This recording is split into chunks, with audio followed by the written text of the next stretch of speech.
नागपूरच्या हिंगणा MIDC परिसरातील एका प्रिंटिंगच्या कारखान्यामध्ये जे आहे ते अवैधपणे बालभारतीचे पुस्तक छापण्यात आल्यामुळे जे आहे ते या ठिकाणी बालभारतीच्या अधिकाऱ्यांतर्फे जे आहे ती कारवाई करण्यात आली आहे। माझ्या हातात जो पुस्तक आहे हा 10वीचा आहे आणि या ठिकाणी जर हा मॅथमॅटिक्सचा पुस्तक आहे आणि याची क्वालिटी जर आपण जर पाहिली तर अगदी जे आहे ते दर्जानी अशी क्वालिटी आहे। त्यामुळे या ठिकाणी जे आहे ते एकंदरीत कारवाई करण्यात आली आहे। एकंदरीत बालभारतीतर्फे जे आहे ते दरवर्षीच पाठ्यपुस्तक प्रिंटिंगकरिता जे आहे ते कॉन्ट्रॅक्ट देण्यात येत असतं। मात्र या ठिकाणी कोणताही कॉन्ट्रॅक्ट यांना दिलेला नसताना सुद्धा ना या ठिकाणी या पद्धतीने अवैधपणे या ठिकाणी प्रिंटिंग चालू होती। त्यामुळे जशी बालभारतीच्या अधिकाऱ्यांना माहिती मिळेल त्यांनी या ठिकाणी धडक कारवाई करत जे आहे ते या ठिकाणी धाड टाकली आणि आता हिंगणा पोलीस ठाण्याचे पोलीस देखील या ठिकाणी दाखल झाले। आपल्यासोबत बालभारतीचे काही अधिकारी आपण त्यांच्याशी थेट विचारूया। सर, काय सांगाल या ठिकाणी थेट तुम्ही आज जे आहे ते कारवाई केली आहे, काय नेमकं कारण आहे? नमस्कार जी गोपनीय माहिती मिळाली आम्हाला, तर त्या पद्धतीने आम्ही नागपूर भंडारातले काही कर्मचारी इथं आलो, पाहणी केली। तर इथं डुप्लिकेट पुस्तकं छापली जात आहेत। इथं आपला वॉटरमार्कचा कागद नाही आहे। बालभारती नेहमी छपाई देताना वॉटरमार्कचा कागद देत असतं आणि ही छपाई जी आहे ही टेंडर पद्धतीने मागून ते काम दिलं जात असतं बालभारतीकडून। तर ही इथं तसंच काही आढळलेलं नाही। हे काम जे आहे तर सोहेल एंटरप्राइजेस ठाण्याला दिलं होतं, तर ते आता इथं ही नागपूरमध्ये छपाई सुरू आहे। सर, आपण म्हणल्याप्रमाणे ठाण्याला जे आहे ते याचं जे आहे ते कॉन्ट्रॅक्ट कंत्राट देण्याला आहे, तर तरीसुद्धा या ठिकाणी अशा पद्धतीने प्रिंटिंग चालू आहे। कधीपासून प्रिंटिंग चालू आहे या संदर्भात काही माहिती मिळेल?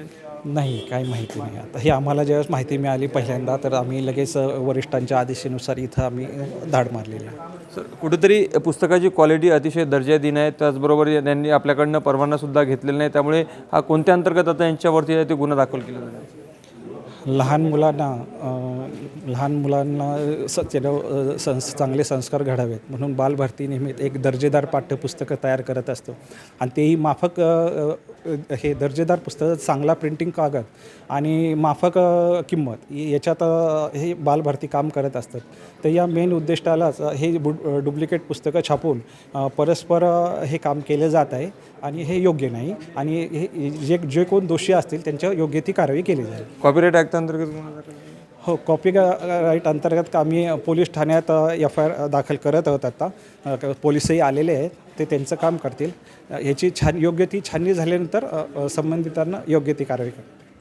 नक्कीच आपण पाहू शकतो की या पद्धतीने या ठिकाणी जे आहे ते छपाईचं काम सुरू होतं आणि अगदी दर्जाहीन जे आहे ते या ठिकाणी प्रिंटिंग केली जात होती। त्यामुळे कुठेतरी विद्यार्थ्यांची आणि पालकांची यामध्ये जे आहे ते मोठी फसवणूक होत होती। जवळपास 110 रुपये किमतीचं 10वीचं मॅथमॅटिक्सचे पुस्तक आहे आणि अतिशय दर्जाहीन आहे। त्यामुळे या ठिकाणी परवाना घेतलेला नसताना सुद्धा जे आहे ते या ठिकाणी या पद्धतीने जे आहे ते प्रिंटिंगचं काम सर्रासपणे सुरू होतं।